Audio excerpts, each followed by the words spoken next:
নমস্কার বন্ধুরা, আজ বানালাম এঁচোড়ের পকোড়া। তার জন্য আমি এক বাটি এঁচোড় সেদ্ধ নিয়েছি আর ছোট সাইজের দুটো আলু। একটা বোলের মধ্যে এঁচোড় আর আলু নিয়ে নিলাম।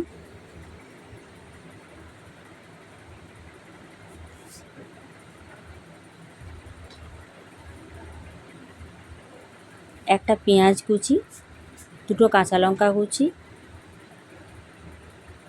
এক চিমটি কালো জিরে, হলুদ গুঁড়ো, লঙ্কার গুঁড়ো।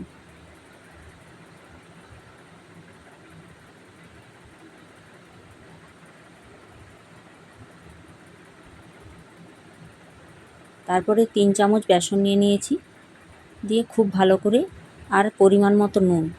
তারপরে খুব ভালো করে এইভাবে হাতে করে চুটকিয়ে মেখে নিতে হবে। তেল গরম হলে অল্প অল্প করে ছেড়ে দিতে হবে।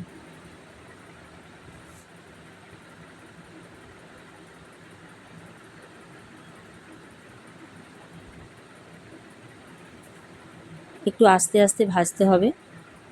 লাল লাল হয়ে গেলে এইভাবে তুলে নিলাম। গরম গরম সসের সঙ্গে পরিবেশন করুন এঁচোড়ের পকোড়া। এইভাবে বানিয়ে নিন।